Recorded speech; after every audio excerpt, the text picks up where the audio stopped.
ഓരോ വ്യക്തിയും ആ ഒരു വ്യക്തി എന്നുള്ള നിലയിൽ മഹത്വത്തോടുകൂടി ഒരു മനുഷ്യജീവി എന്നുള്ള അത് അർഹിക്കുന്ന മഹത്വത്തോടുകൂടി സ്വന്തം അഭിമാനം പണയപ്പെടുത്താതെ ഒരു സ്വാശ്രയത്വത്തോടുകൂടി ജീവിക്കുന്ന ഒരു ജീവിത സമ്പ്രദായമാണ് ഗാന്ധിജി സ്വപ്നം കണ്ടത്. അത് എങ്ങനെയാണ് ഗാന്ധിജി ഉദ്ദേശിക്കുന്ന ഒരു സമ്പദ് വ്യവസ്ഥ എങ്ങനെയാണ്? പ്രധാനമായും ഞാൻ സൂചിപ്പിച്ചല്ലോ, അത് കാർഷികാധിഷ്ഠിതമാണ്.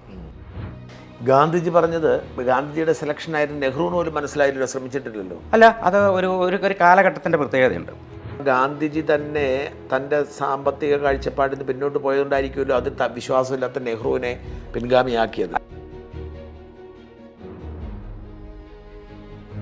എന്താണ് സ്വരാജ്? സ്വരാജ് പറഞ്ഞല്ലോ, സ്വന്തം ജീവിതത്തിൻ്റെ മേലുള്ള സ്വന്തം ജീവിതത്തിൻ്റെ മേലുള്ള സ്വന്തം നിയമം, അത്രയേ ഉള്ളൂ. വളരെ സിമ്പിളാണ്. ഇതിനും ഇങ്ങനെ ഒരു വർഷക്കാലം തെരുവിൽ തമ്പടിച്ച് സമരം ചെയ്യേണ്ടത് സ്വതന്ത്ര ഇന്ത്യയുടെ ഒരു കാലഘട്ടത്തിനുണ്ട്. ഏതിനും എൻ്റെ സമൂഹത്തിൽ അതിന് പിന്നെ കുറേ പൊളിറ്റിക്സ് ഉണ്ടായിരുന്നു. അല്ല, അത് പൊളിറ്റിക്സ്, അതൊക്കെ ആക്ഷേപമാണ്. ഈ ഭക്ഷ്യ സ്വരാജ് എന്ന് പറഞ്ഞൊരു മൂവ്മെൻറ്റിന് തുടക്കം. ഭക്ഷണം കഴിക്കുന്നവരെല്ലാം ഭക്ഷ്യോൽപാദനത്തിൽ പങ്കാളിയാവുക എന്നുള്ളതാണ്. ആവും വിധം. ഒരുപക്ഷെ ഗാന്ധിയുടെ പേര് പറഞ്ഞുകൊണ്ടാവണമെന്നില്ല. ഗാന്ധി മുന്നോട്ട് വെച്ച ആ ഒരു സമീപനം സ്വീകരിക്കേണ്ടി വരും. നമസ്കാരം, ഷൂട്ട് ആൻഡ് സൈറ്റിലേക്ക് സ്വാഗതം. ഭാരതത്തിൻ്റെ രാഷ്ട്രപിതാവായ മഹാത്മാഗാന്ധിജിയെ കോൺഗ്രസ്സുകാർ മാത്രമല്ല BJPക്കാരും CPMകാർ പോലും സ്വന്തമാക്കിയിരിക്കുകയാണ്. അവരൊക്കെ പറയുന്നു ഗാന്ധിജിയാണ് അവരുടെ മുമ്പിലെ മാതൃകയെന്ന്. എന്നാൽ ഗാന്ധിജി ഒരു ജീവിത ദർശനവും സാമ്പത്തിക ദർശനവും മുമ്പോട്ട് വെച്ചിരുന്നു എന്നത് ഈ കോൺഗ്രസ്സുകാർക്ക് പോലും അറിയാത്ത അവസ്ഥയാണുള്ളത്.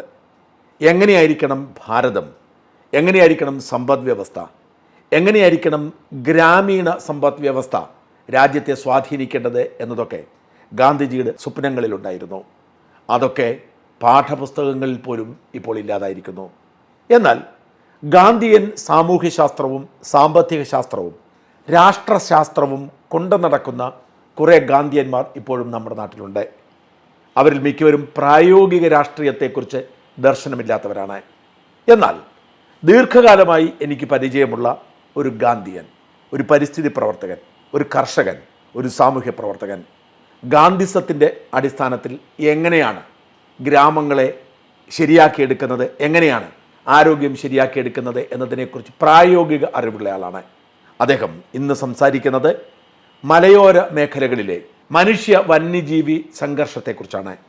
വന്യജീവികളെ മാത്രം കുറ്റപ്പെടുത്തണോ, മനുഷ്യനെ മാത്രം കുറ്റപ്പെടുത്തണോ, കർഷകനാണോ കുഴപ്പക്കാരൻ, എന്താണ് ഇതിൻ്റെ പരിഹാരം? നമുക്ക് വിശദമായി ചർച്ച ചെയ്യാം. ഞാൻ പേര് പറഞ്ഞില്ല, സണ്ണി പൈകിട. പണ്ട് എനിക്ക് പരിചയമുണ്ടായിരുന്നു. ദീർഘകാലമായി സണ്ണിയുമായി ബന്ധപ്പെട്ട് ഞാൻ പ്രവർത്തിച്ചിട്ടുള്ള ആളാണ്. പണ്ട് ഈരാറ്റുപേട്ട തൊടുപുഴ റോഡിലെ മേലുകാവിലായിരുന്നു നേരത്തെ താമസിച്ചിരുന്നത്. ഇപ്പോൾ കാസർഗോഡ് കൊന്നക്കാടാണ്. കർഷകനാണ്, ഒപ്പം സാമൂഹ്യ പ്രവർത്തനം നടത്തുന്നു. നമസ്കാരം സണ്ണി. ഈ ഗാന്ധിസത്തിന് പ്രസക്തി ഇപ്പോഴും ഉണ്ട് എന്ന് വിശ്വസിക്കുന്നുണ്ടോ? തീർച്ചയായിട്ടും. നാളുകൾ ഗാന്ധിയെ ആളുകൾ തിരഞ്ഞു പിടിക്കുന്ന കാലമാകും എന്ന് ദൃഢമായി വിശ്വസിക്കുന്ന ഒരാളാണ്. അതിന് പല കാരണങ്ങളുണ്ട്. ഏറ്റവും പ്രധാനപ്പെട്ട കാരണം ഗാന്ധിയെ തള്ളിക്കൊണ്ടുള്ള ലോകഗതി ഇന്നതിൻ്റെ എൻ്റെ ഒരു നിരീക്ഷണത്തിൻ്റെ ഒരു എളിയ നിരീക്ഷണത്തിൽ അതതിൻ്റെ ഫിനിഷിംഗ് പോയിൻറ്റിനോട് അടുക്കുക.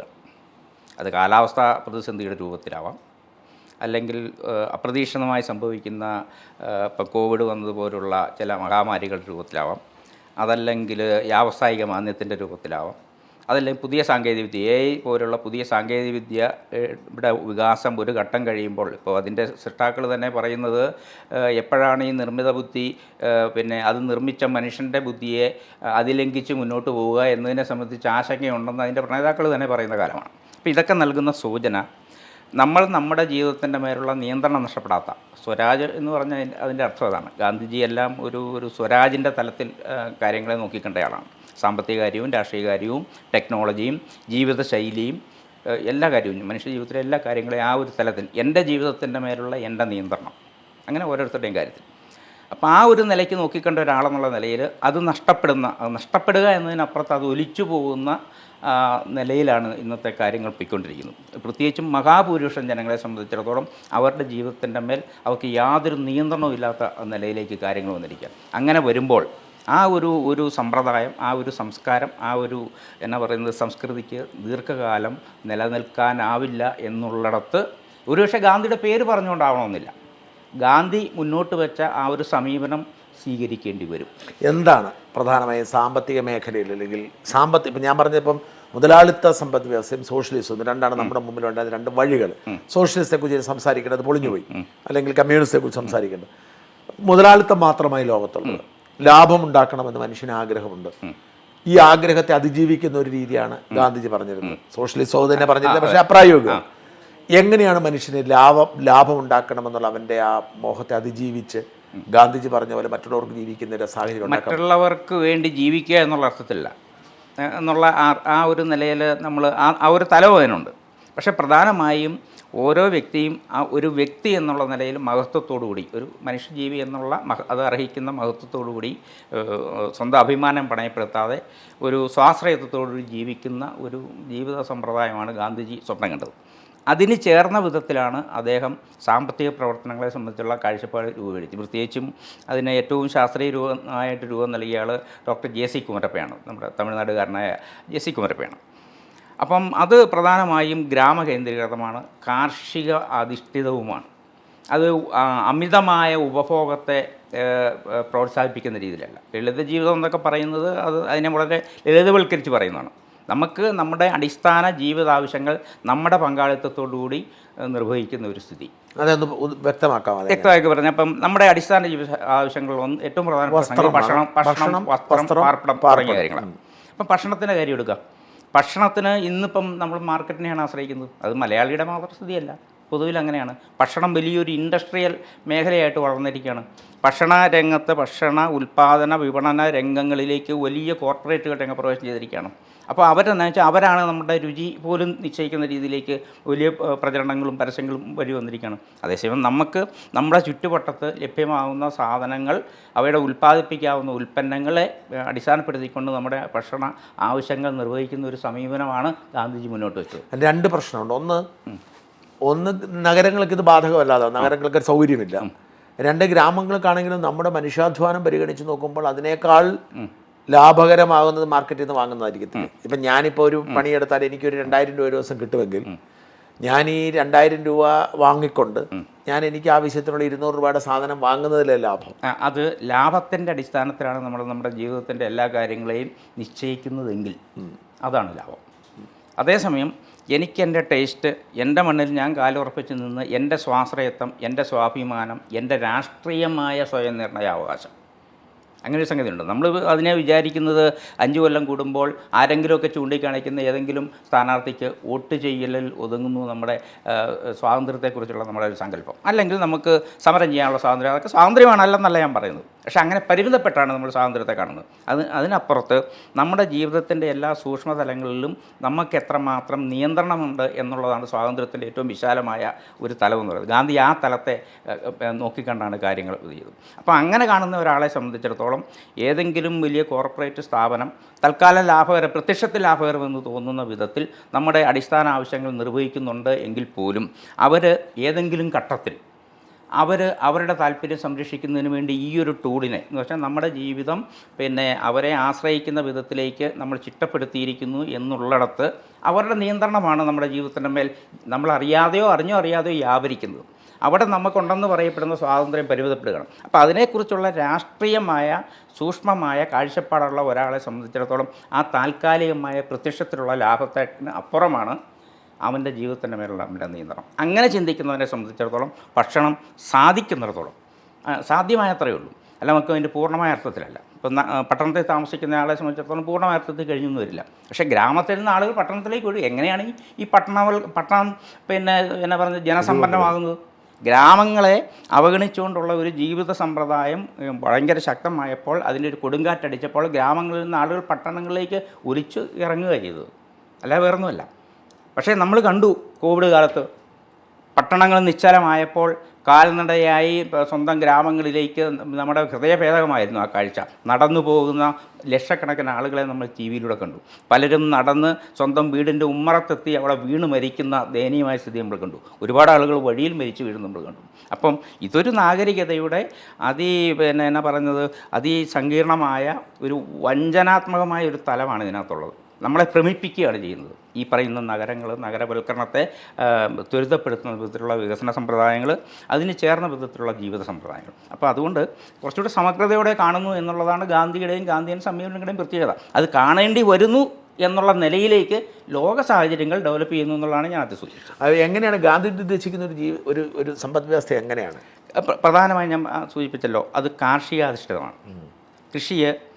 കൃഷിയുടെ അനുബന്ധ മേഖലകൾ, പിന്നെ കൃഷി എന്ന് പറയുന്നത് ഭക്ഷണാവശ്യങ്ങൾക്ക് മാത്രമല്ല, നമ്മുടെ മറ്റ് ഇപ്പോൾ ഉദാഹരണത്തിന് കാർഷിക മേഖലയിൽ ഇപ്പോൾ വസ്ത്രം മറ്റൊരു അടിസ്ഥാന ആവശ്യമാണല്ലോ. വസ്ത്രത്തിനാവശ്യമായുള്ള അസംസ്കൃത വസ്തുക്കൾ കൃഷി ചെയ്ത് ഉൽപ്പാദിപ്പിക്കുന്നു. പരുത്തി, അതിനെ കർഷകർ തന്നെ അവരുടെ ഒഴിവ് സമയം നോക്കിയിട്ട് പരുത്തി പഞ്ഞിയെ നൂലാക്കി മാറ്റുന്നു. വളരെ സിമ്പിൾ, വലിയ കാര്യമായ മുതൽമുടക്കില്ലാത്ത, ഒരു സങ്കീർണതയുമില്ലാത്ത സാങ്കേതികവിദ്യ ഉപയോഗിച്ചുകൊണ്ട് വികേന്ദ്രീകൃതമായി അതിനെ നൂലാക്കി മാറ്റുന്നു. ആ നൂലിനെ കുറച്ചുകൂടി പിന്നെ അതുപോലെ തന്നെ ലളിതമായൊരു സാങ്കേതികവിദ്യ ഉപയോഗിച്ചുകൊണ്ട് കുറച്ച് ആളുകൾ കൂടി ചേർന്നിട്ട് അതിനെ വസ്ത്രമാക്കി മാറ്റുന്നു. അങ്ങനെ വികേന്ദ്രീകൃതമായ ഉൽപ്പാദനം നടക്കുന്നു. ഇത് ആർക്ക് വേണ്ടിയിട്ടാണ്? ഇത് ഏറിയ പങ്കും അത് ഉൽപ്പാദിപ്പിച്ചവർക്ക് തന്നെ ഉപയോഗിക്കാൻ വേണ്ടിയിട്ടുള്ളതാണ്. അതുകൊണ്ട് എന്ത് വേണ്ടി വരുന്നില്ല. ഇതിനുവേണ്ടി ഇത് പിന്നെ വിതരണം ചെയ്യുന്നതിന് വേണ്ടി പരസ്യം വേണ്ടി വരുന്നില്ല. കേന്ദ്രീകൃതമായ വിതരണ ശൃംഖലകളും അവയ്ക്ക് വേണ്ടിയുള്ള വിഭവങ്ങൾ പാഴാക്കേണ്ടിയും വരുന്നില്ല. അതിന് വേണ്ടി വരുന്ന വണ്ടി ഓടേണ്ടി വരുന്നില്ല. പിന്നെ കാർബൺ മലിനീകരണം വരുന്നില്ല, ആഗോളതാപനം വരുന്നു. ഓരോന്നും ഇതിങ്ങനെ ഇതുമായി ബന്ധപ്പെട്ടാണ്. മാത്രമല്ല, ഈ കൂട്ടത്തിൽ പരുത്തിപ്പഞ്ഞി എന്ന് പറയുന്ന ഒരു കാർഷിക ഉൽപ്പന്നം പിന്നെ മനുഷ്യാധ്വാനം കൂടെ ചേർത്ത് അത് വസ്ത്രമായി മാറുമ്പോഴുള്ള സാമ്പത്തികമായ അതിൻ്റെ മൂല്യവർദ്ധനവ് ഓട്ടോമാറ്റിക്കലി എല്ലാവരിലേക്കും വിതരണം. അവിടെയാണ് അതിൻ്റെ ഒരു സോഷ്യലിസ്റ്റ് തലം. ഇത് വസ്ത്രത്തെ മാത്രമല്ല, എല്ലാ രംഗങ്ങളിലും ഇങ്ങനെയാണ് കൃഷിയെ ബേസ് ചെയ്തുകൊണ്ടുള്ള ഒരു സാമ്പത്തിക ക്രമത്തെ സംബന്ധിച്ചുള്ള ഗാന്ധിയൻ സ്വപ്നം. എന്ന് കരുതി ശാസ്ത്ര സാങ്കേതിക രംഗത്ത് പിന്നെ അന്വേഷണങ്ങൾ വേണ്ടെന്നോ കണ്ടുപിടുത്തങ്ങൾ വേണ്ടെന്നോ, അത് ആവശ്യമുള്ളിടത്ത് പ്രയോഗിക്കാൻ വേണ്ടതാണ്. മനുഷ്യൻ്റെ ജീവിതത്തിൻ്റെ എല്ലാ മേഖലകളിലും ഈ പറയുന്ന ഇത് പ്രയോഗിക്കാനില്ല. മനുഷ്യനെ സ്വതന്ത്രനാക്കുന്നതാവണം ഇതിൻ്റെയൊക്കെ ആപ്ലിക്കേഷൻ. ഇതാണ് പുതിയ സമയം. ഗാന്ധിജി പറഞ്ഞത് ഗാന്ധിജിയുടെ സെലക്ഷനായിരുന്നു നെഹ്റുവിന് പോലും മനസ്സിലായിട്ടില്ല, ശ്രമിച്ചിട്ടില്ലല്ലോ. അല്ല, അത് ഒരു കാലഘട്ടത്തിൻ്റെ പ്രത്യേകതയുണ്ട്. പ്രത്യേകിച്ചും ഗാന്ധിയുടെ സ്വപ്നങ്ങൾ, പിന്നെ അതിൻ്റെ സ്വപ്നങ്ങളുടെ ഒരു വിത്ത്, ഇതിൻ്റെ ഒരു ബീജം എന്ന് പറയുന്ന സംഗതി മുന്നോട്ട് വെച്ചത് 1909 പ്രസിദ്ധീകരിച്ച ഹിന്ദു സ്വരാജ് എന്ന് പറയുന്ന പുസ്തകത്തിലാണ്. ഹിന്ദു സ്വരാജ്, ഇന്ത്യയുടെ സ്വാതന്ത്ര്യം എന്നുള്ള, Hindu Swaraj Indian home rule എന്നുള്ളതാണ് പുസ്തകത്തിൻ്റെ ചെറിയ പുസ്തകം. അപ്പോൾ ആ പുസ്തകത്തെ സംബന്ധിച്ച് സ്വാതന്ത്ര്യം കിട്ടാറായ സമയത്ത് എനിക്ക് എൻ്റെ ഒരു ഓർമ്മയിൽ എന്ന് പറയുന്നതാണ്, ഡേറ്റ് ഒരു പക്ഷേ തെറ്റാം, 1945 ഗാന്ധിജി നെഹ്റുവിന് എഴുതുന്നുണ്ട്, പ്രിയപ്പെട്ട ജവഹർ, ഈ പുസ്തകത്തെ സംബന്ധിച്ച് ഉള്ള നിലപാട്, പിന്നെ ജവഹറിൻ്റെ നിലപാട് എന്നെ എഴുതി അറിയിക്കണമെന്ന് പറയുന്നു. ആ കത്തിൽ അദ്ദേഹം പിന്നെ നെഹ്റുവിനെ ഒരു രാഷ്ട്രീയ പിന്തുടർച്ചാവകാശിയായിട്ട് കൂടി ചെറുതായിട്ട് വിശേഷിപ്പിക്കുന്നുണ്ടെന്ന് നമ്മൾ ശ്രദ്ധിക്കേണ്ടതാണ്. അത് പിന്നെ ആളുകൾ പറയുന്നു, നിങ്ങളാണ് എൻ്റെ രാഷ്ട്രീയ പിന്തുടർച്ചാവകാശി, പൊളിറ്റിക്കൽ ഹെയർ എന്നുള്ള നിലയിൽ. അപ്പോൾ അതുകൊണ്ട് നിങ്ങളും ഞാനും തമ്മിലുള്ള ആശയപരമായ വ്യത്യാസങ്ങൾ ചരിത്രത്തിൻ്റെ ആകേണ്ടതുണ്ടെന്നതുകൊണ്ടാണ് ഗാന്ധിജി ഇത് ചോദിക്കുന്നത്. വളരെ എത്ര സൂക്ഷ്മമായിരുന്നു ഗാന്ധിയുടെ നിരീക്ഷണം എന്നറിയാം. നെഹ്റുവിനെ അക്കാലത്ത് ഗാന്ധിക്ക് വെക്കാവുന്ന ഒരു സ്വതന്ത്ര ഇന്ത്യയുടെ നേതൃസ്ഥാനത്തേക്ക് പിന്നെ ഗാന്ധിക്കും കൂടി പിന്തുണയ്ക്കാവുന്ന പലരിലെ ഏറ്റവും ഭേദപ്പെട്ട ഒരാൾ എന്നുള്ള നിലയിൽ പിന്തുണയ്ക്കുമ്പോഴും താൻ പിന്തുണയ്ക്കുന്ന അല്ലെങ്കിൽ താൻ ഇദ്ദേഹം നേതൃത്വം വഹിക്കട്ടെ എന്ന് വിചാരിക്കുന്നയാളും താനും തമ്മിലുള്ള മൗലികമായ ചില കാര്യങ്ങളിലെ അഭിപ്രായ വ്യത്യാസങ്ങൾ അത് ചരിത്രത്തിൻ്റെ പിന്നെ ഭാഗമാക്കാൻ ഗാന്ധിജി ശ്രദ്ധിച്ചിരുന്നു.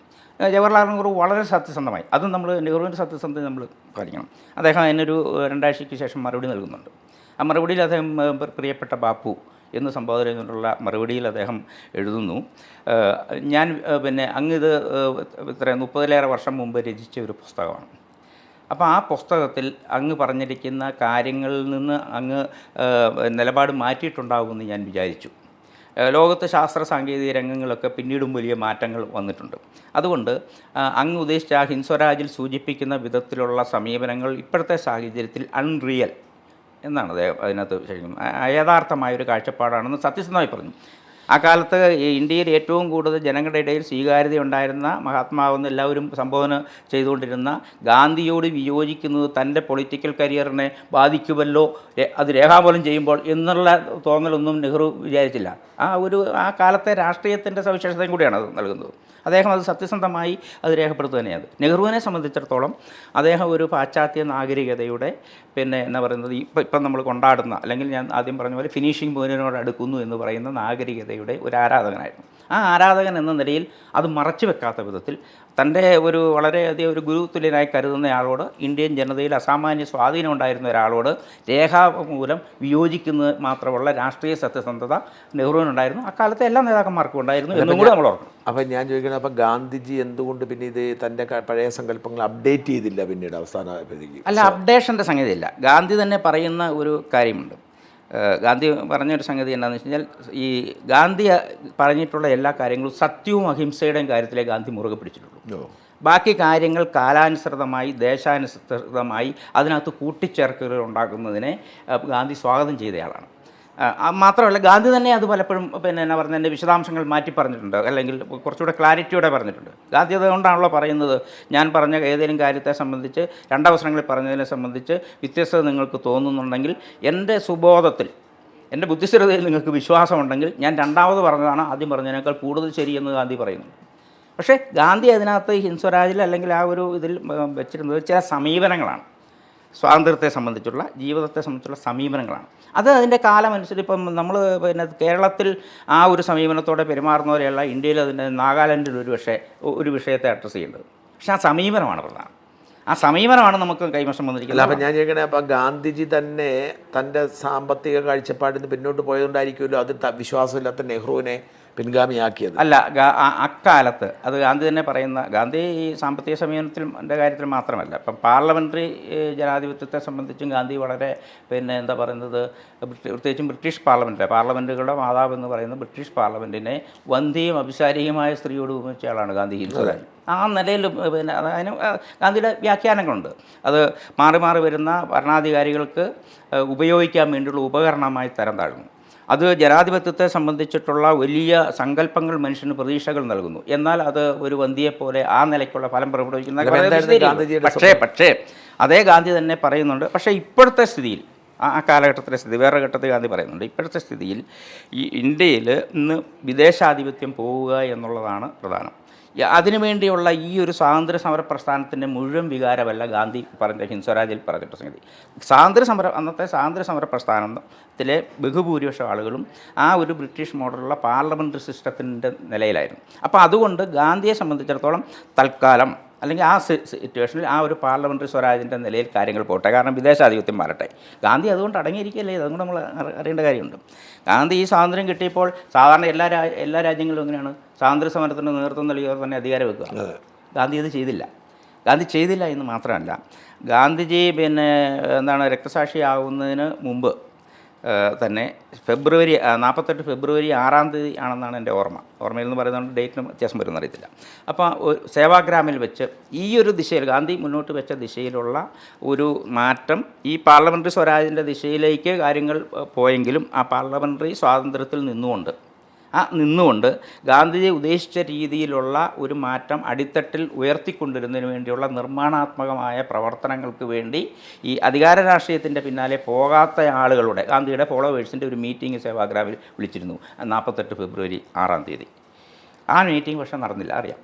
പക്ഷേ ആ മീറ്റിംഗ് പിന്നീട് മാർച്ചിൽ നടക്കുന്നുണ്ട്, ഗാന്ധി ഇല്ലാതെ നടക്കുന്നുണ്ട്. അതിൻ്റെ മിനിറ്റ്സ് ഗോപാലകൃഷ്ണ ഗാന്ധി പ്രസിദ്ധീകരിച്ചിട്ടുണ്ട്. Bapu is gone who will guide us now എന്ന പേരിൽ അതിൻ്റെ മിനിറ്റ്സ് രേഖപ്പെടുത്തിയിട്ടുണ്ട്.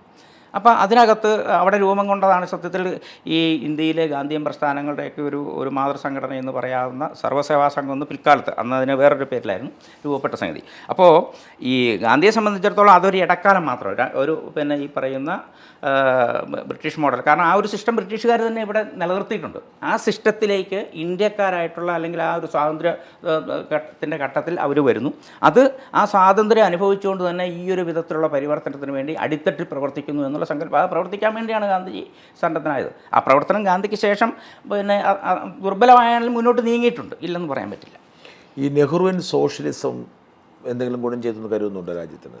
അല്ല, ഗുണം ചെയ്തില്ല എന്ന് അങ്ങനെ കരുതാൻ പറ്റില്ല. കാരണം നെഹ്റുവിൻ സോഷ്യലിസമാണ് സത്യത്തിൽ പിന്നെ ഇപ്പോൾ നമ്മൾ ഈ പറയുന്ന അതിനകത്തൊരു ചെറിയ വൈരുദ്ധ്യം ഉണ്ടെങ്കിൽ പോലും പിന്നെ ഇന്ന് നിലനിൽക്കുന്ന ഇന്ത്യയുടെ പല അടിസ്ഥാനപരമായ മേഖലകളിലെ വികാസത്തിന് അടിത്തറയിട്ടത് പിന്നെ നെഹ്റു മുന്നോട്ട് വെച്ചിട്ടുള്ള സോഷ്യലിസ്റ്റ് അംശങ്ങളും മുതലാളിത്തം എന്ന് പറഞ്ഞാൽ സ്വകാര്യ മേഖലയിലും പൊതുമേഖലയിലുമുള്ള സംരംഭങ്ങളെ ഒരേ സമയം മിക്സഡ് എക്കോണമി എന്ന് അറിയപ്പെടുന്ന രീതിയിലുള്ള ആ സമീപനത്തോടുകൂടി രൂപപ്പെടുത്തിയിട്ടുള്ള വലിയ സ്ഥാപനങ്ങൾ ഇന്ത്യയുടെ ഇന്നത്തെ വികാസത്തിന് വേണ്ടി, ഇന്നത്തെ വികാസം എന്ന് പറഞ്ഞു കഴിഞ്ഞാൽ ഒരു നിലനിൽപ്പിന് വേണ്ടി വലിയ രീതിയിൽ പങ്കുവഹിച്ചിട്ടുണ്ട്. അത് നിഷേധിക്കാൻ പറ്റില്ല. ഓക്കെ. ഈ ഗാന്ധിജിയെക്കുറിച്ച് ഒരുപാട് ആരോപണങ്ങൾ വേറെ ഉണ്ടായിരുന്നല്ലോ. ഇപ്പോൾ കഴിഞ്ഞ ദിവസം ഞാൻ ആ കാരശ്ശേരി മാഷിൻ്റെ ഒരു സാധനം കേട്ടു. കൂടെ ഉണ്ടായത് 2 കസിൻ പെമ്പിള്ളാരെ നഗ്നയായി കിടത്തി അദ്ദേഹം തൻ്റെ ക്ഷമ പരീക്ഷിച്ചിരുന്നു എന്നൊക്കെ പറഞ്ഞ്. അതെ, ഗാന്ധി അദ്ദേഹത്തിൻ്റെ വ്യക്തി ജീവിതത്തിൽ ഒരുപാട് അദ്ദേഹത്തിൻ്റെ ജീവിതത്തെ തന്നെ അദ്ദേഹം സത്യവുമൊത്തുള്ള പരീക്ഷണമായിട്ട് തന്നെ വിശേഷിപ്പിച്ചയാളാണ്. അപ്പോൾ അതിനുവേണ്ടി അദ്ദേഹം ഒരുപാട് സാധാരണ ആളുകൾ ചെയ്യാത്ത, അല്ലെങ്കിൽ സാധാരണ ആളുകൾ കേട്ടാൽ അത്ര കണ്ട് സ്വീകരിക്കാത്ത വിധത്തിൽ അദ്ദേഹം ചില പരീക്ഷണങ്ങൾ നടത്തിയിട്ടുണ്ട്. അത് വ്യക്തിത്വത്തിൽ അദ്ദേഹം വളരെ മോശമായിരുന്നു എന്ന് പറയുന്നു. എങ്ങനെ? ലൈംഗിക ആസക്തി അല്ല, അത് ഗാന്ധി എന്തായിരുന്നു, ഗാന്ധി അത് ലോകത്തോട് പറഞ്ഞിട്ടുണ്ട്. ഗാന്ധി അത് മറച്ചു വെച്ചിട്ടില്ല. ഗാന്ധിയുടെ ഏറ്റവും വലിയ സവിശേഷത ഏതാണ്? ഗാന്ധിക്ക് വന്നിട്ടുള്ള ആ ഒരു അദ്ദേഹത്തിൻ്റെ കാമടക്കാൻ പറ്റാതെ വന്ന കാര്യങ്ങൾ, അദ്ദേഹത്തിൻ്റെ പിതാവ് മരിച്ച സന്ദർഭത്തെക്കുറിച്ച് തന്നെ അദ്ദേഹം ആത്മകഥയിൽ എഴുതിയിട്ടുണ്ട്. ആ സമയത്ത് ഭാര്യയുടെ അടുത്ത് പോയ കാര്യത്തെ സംബന്ധിച്ച് അതിലുള്ള വിഷമത്തെക്കുറിച്ചൊക്കെ പിൽക്കാലം എഴുതിയിട്ടുണ്ട്. അപ്പോൾ ഗാന്ധി എന്താണെന്നുള്ളത് ഇതുപോലെ മറയില്ലാതെ ലോകത്തോട് പറഞ്ഞൊരു ആളില്ല. ഈ പറയുന്ന ഗാന്ധിയുടെ പോരായ്മ ഗാന്ധി തന്നെ പറഞ്ഞാണ് ലോകം അറിഞ്ഞു. ഒന്ന്. രണ്ടാമത്തെ സംഗതി, ഒരു വ്യക്തി എന്ന നിലയിൽ ഗാന്ധിയുടെ ഈ പറയുന്ന ജീവിതത്തിൻ്റെ ഓരോ ഘട്ടങ്ങളിൽ വന്നിരിക്കുന്ന തെറ്റുകളോ അല്ലെങ്കിൽ ഗാന്ധി തന്നെ പറഞ്ഞിട്ടുള്ള ആ ഒരു സമീപനങ്ങൾക്ക് വിരുദ്ധമായിട്ടുള്ള അംശങ്ങളോ ചൂണ്ടിക്കാണിച്ച് ഗാന്ധി പറഞ്ഞ ആശയത്തിന് അപ്രസക്തമെന്ന് പറയാൻ പറ്റില്ല. അത് ഇന്നത്തെ സാഹചര്യത്തിൽ, ഇന്നത്തെ ലോകത്ത്, ഇന്ന് ലോകം അഭിമുഖീകരിക്കുന്ന അടിസ്ഥാനപരമായ ചില പ്രതിസന്ധികൾക്ക് ഉള്ള ഉത്തരം നൽകാൻ പര്യാപ്തമാണോ എന്നതിനെ ആശ്രയിച്ചാണ് ഗാന്ധി പറഞ്ഞിട്ടുള്ള കാര്യങ്ങളുടെ പ്രസക്തി. ഗാന്ധിയൻ ആശയങ്ങളുടെ ഇപ്പോൾ നിങ്ങൾ പിന്തുടരാൻ ശ്രമിക്കുന്ന ആശയങ്ങൾ ഏതൊക്കെയാണ്? ഇപ്പം ഞാൻ സന്നിധാനെ പരിചയമുള്ളപ്പം ഭക്ഷ്യസ്വരാജും കർഷക സ്വരാജും ഇതുപോലെ ഏതെല്ലാം ആശയങ്ങളാണ്? സ്വരാജ് എന്ന് പറയുന്നത് നമുക്കിപ്പം നമ്മുടെ ഒരു പുതിയ വീട് വെച്ചിട്ട് അതിലേക്ക് ഗൃഹപ്രവേശം നടത്തുന്ന പോലെ സംജാതമാകുന്നൊരു കാര്യം. അത് സ്വരാജിൽ നിന്ന് അകലെയായിട്ടുള്ള സാമൂഹിക സന്ദർഭങ്ങളിൽ ഇടപെട്ടുകൊണ്ട് ഒരു സ്വരാജിൻ്റെ ദിശയിൽ ഇടപെട്ടുകൊണ്ട് ആ ഇടപെടലുകളിലൂടെ സ്വരാജിൻ്റെ സന്ദേശം പ്രസരിപ്പിച്ച് അത് ആളുകളിലേക്ക്. അപ്പം സ്വരാജ് ഞാൻ പറഞ്ഞല്ലോ, സ്വന്തം ജീവിതത്തിൻ്റെ മേലുള്ള സ്വന്തം നിയന്ത്രണം, സ്വന്തം ജീവിതത്തിൻ്റെ മേലുള്ള സ്വന്തം നിയന്ത്രണം, അത്രയേ ഉള്ളൂ. വളരെ സിമ്പിളാണ്. അപ്പം ഇപ്പോൾ കർഷക സ്വരാജിനെക്കുറിച്ച് പറഞ്ഞാൽ കേരളത്തിൻ്റെ സാഹചര്യത്തിൽ നിന്ന് ആലോചിച്ച് നോക്കും. സ്വന്തം ജീവിതത്തിൻ്റെ മേൽ ഇത്രമാത്രം നിയന്ത്രണമില്ലാത്ത വേറെ ഏതെങ്കിലും ഒരു ജനവിഭാഗം ഉണ്ടോ കേരളത്തിലെ കർഷകരെ പോലെ? ഇല്ല.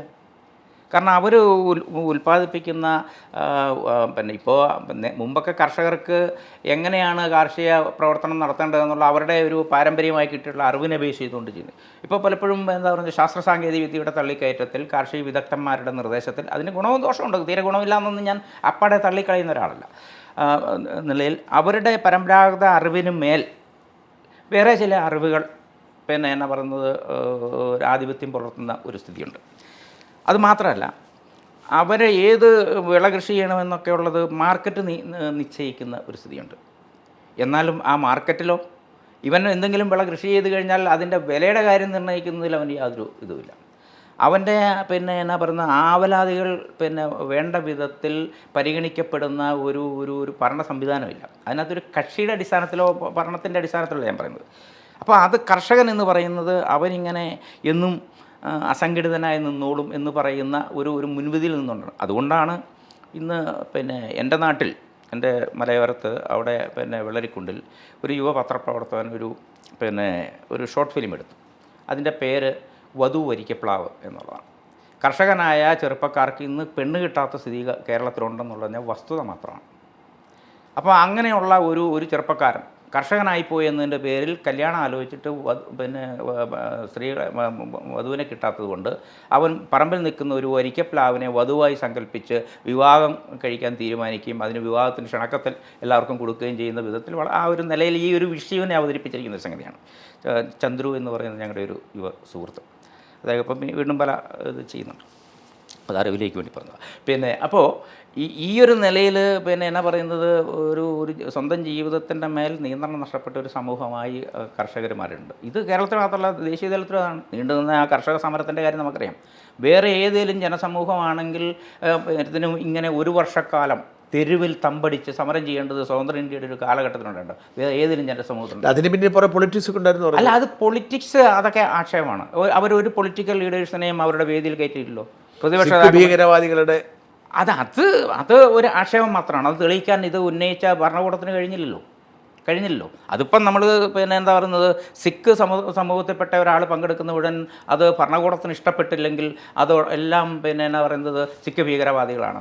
മുസ്ലിങ്ങൾ പങ്കെടുക്കുന്ന ഒരു സംഗതിയിൽ പിന്നെ എന്നാ ഭരണകൂടത്തിന് ഇഷ്ടപ്പെട്ടില്ലെങ്കിൽ അതിനകത്ത് മുഴുവൻ മുസ്ലിം ഭീകരവാദികളാണ്, അല്ലെങ്കിൽ അങ്ങനെ പറഞ്ഞാൽ വിദേശ ഇടപെടലുകളാണ്. ഇങ്ങനെയുള്ള ആക്ഷേപം ഭരണകൂടങ്ങൾ ഓരോരോ കാലത്തും ഉപയോഗിക്കുന്നത്. അതിനപ്പുറത്ത് അത് ഉന്നയിച്ച ഭരണകൂടത്തിന് അത് തെളിയിക്കാൻ കഴിഞ്ഞിട്ടില്ല. അപ്പം ഞാൻ പറഞ്ഞു വന്നത്, ഈ ഒരു രീതിയിൽ ഒരു നിരാലംബരാക്കപ്പെട്ട എന്ന് പറഞ്ഞാൽ തങ്ങളുടെ ആവലാതികൾ കേൾക്കാൻ ആളില്ലാത്ത ഒരു സിസ്റ്റത്തിൽ ജീവിക്കേണ്ടി വന്ന ഒരു സമൂഹത്തോടാണ് നമ്മൾ കർഷക സ്വരാജ് എന്ന് പറയുന്നത്. കാരണം ആ പ്രയോഗത്തിന് നമ്മളിപ്പം ഒരു പ്രധാനമായും പിന്നെ കാർഷിക മേഖലയിലെ പ്രശ്നങ്ങൾ ഇതിനകത്ത് ഏറ്റവും രൂക്ഷമായി ഇപ്പം കേരളത്തിൽ നിൽക്കുന്ന, പ്രത്യേകിച്ചും പിന്നെ മലനാട്ടിലും ഇടനാട്ടിലും രൂക്ഷമായിക്കൊണ്ടിരിക്കുന്ന, ഓരോ വർഷം കഴിയും തോറും അത് ഇരട്ടിച്ചുകൊണ്ടിരിക്കുന്ന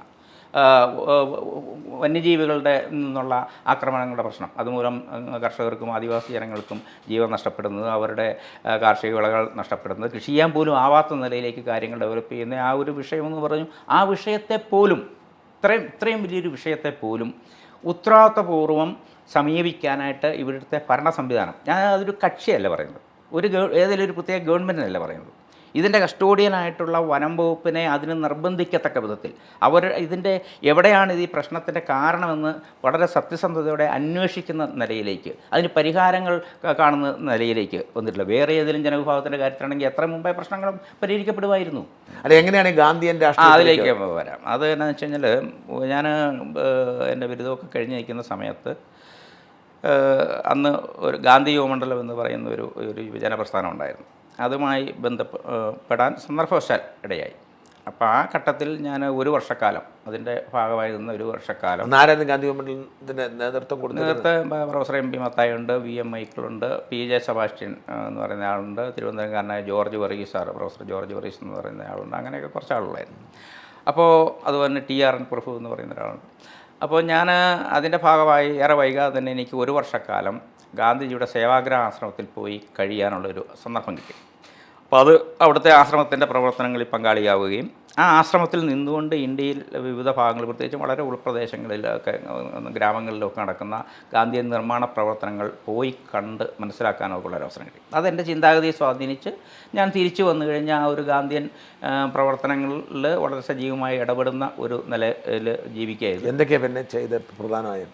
പിന്നെ ചെയ്ത ഒരുപാട് നമ്മൾ പലപ്പോഴും ഒരുപാട് സമരങ്ങൾ ഈ ഒരു ദിശയിൽ, ഇപ്പം മുമ്പേ പറഞ്ഞതുപോലെ പിന്നെ ജനങ്ങളെ ബാധിക്കുന്ന വിഷയങ്ങളിൽ നടക്കുന്ന സമരങ്ങളിൽ നമ്മൾ ഒരു സഹായകരമായ നിലപാട് സ്വീകരിച്ച് അതിനെ പിന്തുണയ്ക്കുന്ന നിലപാട്, ചില സമരങ്ങളിൽ നമ്മൾ തന്നെ നിർണായകമായ പങ്കുവഹിച്ച ചില സമരങ്ങൾ, പ്രത്യേകിച്ചും പരിസ്ഥിതി രംഗത്തുമൊക്കെയുള്ള സമരങ്ങൾ. ഇപ്പം ഷാജിൻ്റെ തന്നെ നാട്ടിൽ നടന്ന സെലക്ഷൻ ബില്ലിങ്ങിനെതിരെ നടന്ന മൂക്കംപെട്ടി സമരത്തെക്കുറിച്ച് ഷാജിനറിയാമായിരിക്കും. അപ്പോൾ ആ മൂക്കംപെട്ടി സമരത്തിലാണ് സത്യത്തിൽ ഒരു പരിസ്ഥിതി പ്രവർത്തനത്തിൻ്റേതായ ഒരു പ്രവർത്തനം, അതിൻ്റെ ഒരു തുടക്കം അവിടെയാണ്. അപ്പം അന്ന് വനം വകുപ്പ് ഈ പറയുന്ന വനത്തിൽ നിന്ന് സെലക്ട് ചെയ്ത മൂപ്പത്തി എന്ന് അവർ പറയുന്ന അല്ലെങ്കിൽ വീണുപോയ കേടയെന്ന് പറയുന്ന മരങ്ങൾ കരാറ് കൊടുത്ത് വെട്ടിക്കുന്ന ഒരു രീതി, അതിനെതിരെ കിടന്നൊരു സമരമാണ്. അത് അശാസ്ത്രീയമാണ്, വനത്തിൻ്റെ ഗുണശോഷണത്തിനിടയാവുന്ന ഒരു വിജയിച്ചോ? അത് വിജയിച്ചു. കാരണം അന്ന് ആ സമരത്തിൽ ഒരു ഘട്ടം കഴിഞ്ഞപ്പോൾ ഇത് വെട്ടുന്ന ആളുടെ കോടാലിക്കും മരത്തിനും ഇടയിൽ ചിപ്കോ മാതൃകയിൽ നിൽക്കാൻ വേണ്ടിയിട്ട് നിയുക്തരായിട്ടുള്ള ഏതാനും ആളുകളുണ്ടായിരുന്നു. അതിലൊരാൾ ഞാനായിരുന്നു. ഞങ്ങൾ അങ്ങനെ നിൽക്കാൻ നിയുക്തരായ ആളുകൾ വലിയൊരു പ്രകടനത്തോടെ അതിനെ അനുകൂലിക്കുന്ന ആളുകളുടെ പ്രകടനത്തോടെ ഞങ്ങൾ വനത്തിലേക്ക് പ്രവേശിച്ചപ്പോൾ വനം വെട്ടാൻ വേണ്ടി കരാറെടുത്ത ആളുകളുടെ തൊഴിലാളികൾ കോടാലിയുമായി അവർ വനത്തിൻ്റെ പുറത്തേക്ക് പോയി. ആ സമരം വിജയിക്കുകയത്, കോട്ടയത്തെ സംബന്ധിച്ചിടത്ത് അത് വിജയിക്കുകയത്. ഇപ്പോൾ സെലക്ഷൻ ബില്ലിങ് വീണ്ടും നടക്കുന്നുണ്ടെന്ന് തരത്തിൽ, പക്ഷേ ഇടക്കാലത്ത് അത് അങ്ങനെ ഉണ്ടെന്ന് എനിക്ക് തോന്നുന്നില്ല. ഞാൻ അതിനെക്കുറിച്ച് ഇപ്പോഴത്തെ സ്ഥിതിയെക്കുറിച്ച് ഞാൻ കൃത്യമായിട്ട് എനിക്കറിയാം. ഈ ഭക്ഷ്യ സ്വരാജ് എന്ന് പറഞ്ഞൊരു മൂവ്മെൻറ്റ്, അത് ഭക്ഷ്യ സ്വരാജ് ശരിക്കും വന്നത് ഞാൻ മുമ്പേ പരാമർശിച്ച ആ ഒരു ഹിന്ദ് സ്വരാജ് എന്ന് പറയുന്ന ബുക്കിൻ്റെ ഒരു ശതാബ്ദി 2009 പിന്നെ അതിവിടെ ആചരിക്കുകയുണ്ടായി.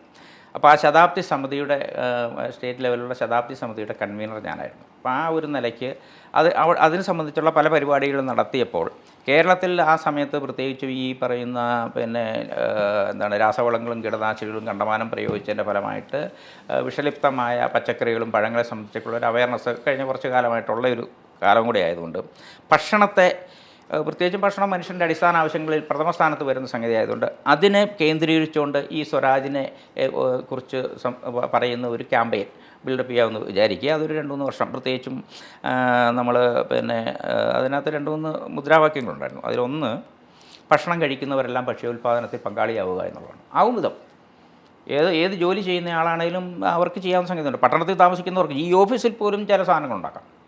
എന്താണ്, ചെടിച്ചട്ടിയിലോ ഇതിലോ ഒക്കെ പിന്നെ വെർട്ടിക്കലായിട്ടുള്ള ഇതിലോ ഒക്കെ അതിനുള്ള ഒരു താല്പര്യം ഉണ്ടാകുമെന്നുള്ളതാണ്. രണ്ടാമത്തെ സംഗതി പറയുന്നത് നമുക്ക് ഉൽപ്പാദിപ്പിക്കാവുന്ന ഭക്ഷണം ഉപയോഗിക്കുന്ന ഭക്ഷണശീലത്തിലേക്ക് വരിക.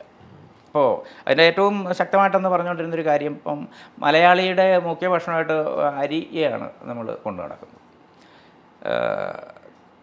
അന്നജത്തിന് വേണ്ടി നമ്മൾ ഏറ്റവും കൂടുതൽ ആശ്രയിക്കുന്നത് അരിയാണ്. പക്ഷേ ഇവിടെ അരി ഉൽപ്പാദിപ്പിക്കാനുള്ള സാധ്യതകൾ ഇപ്പം മുമ്പുണ്ടായിരുന്നതിൻ്റെ 1/5 താഴെയാണ് ഇവിടെ പാടങ്ങളുടെ പിന്നെ വിസ്തീർണം നമുക്കറിയാം. അതെല്ലാം നികത്തി അതൊക്കെ ഉണ്ടാക്കുന്ന പാരിസ്ഥിതിക അതിലേക്ക് ഞാൻ പോകുന്നില്ല. പക്ഷേ അതൊരു റിയാലിറ്റിയാണ്. ആ നിലയിലേക്ക് മലയാളി എത്തിയിരിക്കുന്നു. മലയാളി എന്നാലും അരി തിന്നുന്ന ശീലത്തിൽ നിന്ന് അവന് മുഖ്യഭക്ഷണ സ്ഥാനത്ത് നിന്ന് അരിയെ മാറ്റിയില്ല.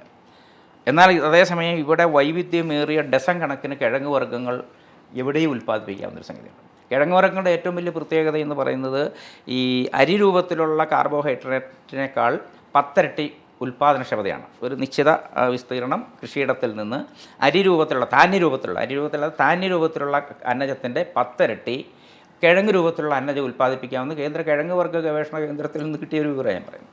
ഉൽപ്പാദിപ്പിക്കാം. അതുകൂട്ടുള്ള വൈവിധ്യേറിയ ഒരുപാട് ഇനങ്ങളുടെ ഒരു സ്ഥലമാണ് കേരളം എന്ന് പറയുന്ന സംഗതി. അപ്പം നമ്മളെ സംബന്ധിച്ചിടത്തോളം നമ്മുടെ അന്നജാവശ്യം നിർവഹിക്കാൻ വേണ്ടി അരിയല്ല ആശ്രയിക്കേണ്ടത്, നമ്മൾ കിഴങ്ങുകളെ ആശ്രയിക്കണം. അപ്പോൾ എന്താ ചെയ്യുന്നത്? അപ്പം നമുക്ക് ഇവിടെ പുറം നാടുകളെ നമ്മുടെ മുഖ്യ ഭക്ഷണത്തിൻ്റെ കാര്യത്തിൽ ആശ്രയിക്കുന്നതിനെ അത്ര കണ്ട് കുറയ്ക്കാൻ പറ്റും. അവിടെ സ്വരാജ വരുന്നൊരു സമൂഹം എന്ന നിലയിൽ, ഒരു വ്യക്തി എന്നുള്ള നിലയിൽ. അതുപോലെ തന്നെ ഞാൻ പറയാം, ഇപ്പോൾ പച്ചക്കറി വ്യാപകമായി പുറത്തുനിന്ന് വരുന്നു. ഈ പച്ചക്കറിയിലെ വലിയൊരു പങ്ക് ഇവിടെ ഉൽപ്പാദിപ്പിക്കാവുന്നവയുണ്ട്. അല്ലാതെ തന്നെ നമ്മൾ പാഴാക്കി കളയുന്ന എന്ത് സാധനം എന്നറിയോ? ഈ ഭക്ഷ്യയോഗ്യമായ ഇലവർഗ്ഗങ്ങൾ ഞങ്ങളന്ന് കൃത്യമായി ഐഡൻറ്റിഫൈ ചെയ്ത് പറഞ്ഞിരുന്നു. ഭക്ഷ്യയോഗ്യമായ ഇലവർഗ്ഗങ്ങൾ നമ്മുടെ തൊടികളിലും നമ്മുടെ വഴിയോരങ്ങളിലും പൊതുസ്ഥലങ്ങളിലും വളരുന്ന ഒരു ടണ്ണ് കണക്കിനാണുള്ളത്. ആരും ഇത് ഉപയോഗിക്കുന്നില്ല. നല്ല ടേസ്റ്റുള്ള സാധനം, വളരെ പോഷകസമ്പന്നമായ സാധനം. അപ്പം അത് ഉപയോഗിക്കുക. അത് ഉപയോഗിക്കുമ്പോൾ എന്താണ്, അത്ര കണ്ട് നമ്മൾ പുറത്തുനിന്നുള്ള അല്ലെങ്കിൽ മാർക്കറ്റിൽ നിന്ന് വാങ്ങേണ്ടതിനെ നമുക്ക് ഉപയോഗിക്കാം. ആളുകൾക്ക് അറിയാത്തതുകൊണ്ടല്ലേ ഇതെങ്ങനെ അറിയുന്നത്? അല്ല, അന്ന് ഞങ്ങൾ പാചക പരിശീലന പരിപാടികൾ പിന്നെ എന്ന് പറഞ്ഞാൽ നമുക്ക് വലിയ സംഘടനാശേഷി ഇല്ലാത്തത് കൊണ്ട്, പിന്നെ ഇതിനൊന്നും വലിയ മീഡിയയുടെ അറ്റൻഷൻ കിട്ടുന്ന ഒരു ഒരു ഒരു സ്വഭാവത്തിലുള്ള സാധനമല്ലാത്തത് കൊണ്ട് വളരെ വ്യാപകമായൊന്നും പ്രചരിച്ചിട്ടില്ല. പക്ഷേ എങ്കിൽ പോലും ചില സന്നദ്ധ സംഘടനകൾ, ഇപ്പോൾ ഇവിടെ തിരുവനന്തപുരത്താണെങ്കിൽ ശാന്തിഗ്രാം പോലുള്ള സന്നദ്ധ സംഘടനകൾ, അങ്ങനെ കേരളത്തിൻ്റെ പല ഭാഗങ്ങളിലും പല സന്നദ്ധ സംഘടനകളുടെ സഹകരിച്ചുകൊണ്ട് നമ്മൾ ഈ കാര്യത്തെക്കുറിച്ച് ആളുകൾ ഇത് എടുത്ത് ഈ നമ്മൾ പാഴാക്കി കളയുന്ന സാധനങ്ങൾ ഇന്നതാണ് പൊന്നാങ്കണ്ണി ചീര, ഇതാണ് പൊന്നാങ്കണ്ണി ചീര, ഇത് ഇങ്ങനെ പാചകം ചെയ്യാൻ പറ്റും, അതിൻ്റെ ഗുണം ഇതാണ്, ആ ഒരു നിലയിലുള്ള ക്ലാസ്സുകളും പരിശീലന പരിപാടികൾ എടുത്തിരുന്നു. അത് ഒത്തിരി ആളുകൾ ഫോളോ ചെയ്യുന്നുണ്ട്. ഒരുപാട് സ്ഥലങ്ങളിൽ ഇപ്പോഴും അത് നിശബ്ദമായത് തുടരുന്നുണ്ട്.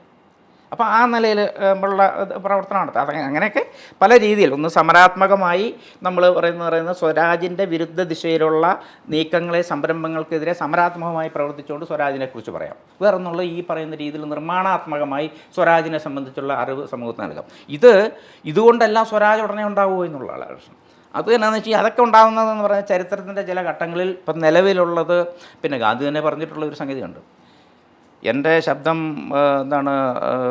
വനരോധനമാകുന്നു എന്ന്, അല്ലെങ്കിൽ ആരും ശ്രമിക്കുന്നില്ല എന്നുള്ള നിലയിൽ ഗാന്ധി ഒരു വിലപിച്ച നിരാശയോടെ പറയും. ആ കൂട്ടത്തിൽ തന്നെ പറയുന്ന സംഗതി. പക്ഷേ മറ്റെല്ലാ ശബ്ദങ്ങളും നിലയ്ക്കുമ്പോൾ ഞാൻ പറയുന്ന കാര്യങ്ങൾ ആളുകൾ ശ്രദ്ധിക്കും, പറഞ്ഞിട്ടുള്ള കാര്യങ്ങൾ ആളുകൾ ശ്രദ്ധിക്കുന്നു. അപ്പോൾ ഞാനതാ പറഞ്ഞത്, ഒരു നാഗരികത എന്നുള്ള നിലയിൽ മഹാഭൂരിപക്ഷത്തിൻ്റെയും പ്രതീക്ഷ നൽകിക്കൊണ്ടിരിക്കുന്ന, അവരെ ഭ്രമിപ്പിച്ചുകൊണ്ടിരിക്കുന്ന ഈ നാഗരികത ഈ മുമ്പേ പറഞ്ഞ പല കാരണങ്ങളാൽ, കാലാവസ്ഥ മാറ്റമാവാം, യുദ്ധമാവാം. ഇപ്പോൾ ഒരു വംശവെറി ഇന്ന് ലോകവ്യാപകമായി വരികയാണ്. വംശവെറിയുള്ള ഭരണാധികാരികൾ പ്രധാന രാജ്യങ്ങളുടെ ഭരണ തലവന്മാരായിട്ട് വരികയാണ്. ഇതൊക്കെ വലിയ രീതിയിലുള്ള യുദ്ധസാധ്യത വർദ്ധിപ്പിച്ചിരിക്കുകയാണ്. പിന്നെ കാലാവസ്ഥാ മാറ്റം മൂലം വലിയ തോതിൽ പിന്നെ എന്നാ പറഞ്ഞ ഭക്ഷ്യക്ഷാമത്തിലേക്ക് വരുന്ന ഒരു സാഹചര്യം വന്നിരിക്കുകയാണ്. പിന്നെ ലോക ജനസംഖ്യയിൽ വലിയൊരു പങ്ക് പട്ടിണി കിടക്കേണ്ട സ്ഥിതിയിലേക്ക് വരും എന്ന ഒരു സംഗതി വന്നിരിക്കുന്നു. ഞാൻ മുമ്പേ പറഞ്ഞ സാങ്കേതിക വിദ്യയുടെ രംഗത്തുണ്ടാകുന്ന കുത്തിച്ചാട്ടങ്ങൾ, തൊഴിലില്ലായ്മ, ഭക്ഷണം ഉണ്ടെങ്കിൽ പോലും അത് വാങ്ങൽ കഴിവില്ലാത്ത ഒരു മഹാഭൂരിപക്ഷം ഇവിടെ വരികയാണ്. അങ്ങനെയൊക്കെ വരുന്ന ഒരു ചരിത്രത്തിൻ്റെ പ്രത്യേക ഘട്ടങ്ങളിൽ ഇതല്ലാതെ വേറെ വഴിയില്ല എന്നുള്ള നിലയിലേക്ക് വരും. അവിടെ ഗാന്ധിയുടെ പേരൊന്നും പറഞ്ഞു എന്ന് വരില്ല, അതൊരു ആവശ്യമില്ല.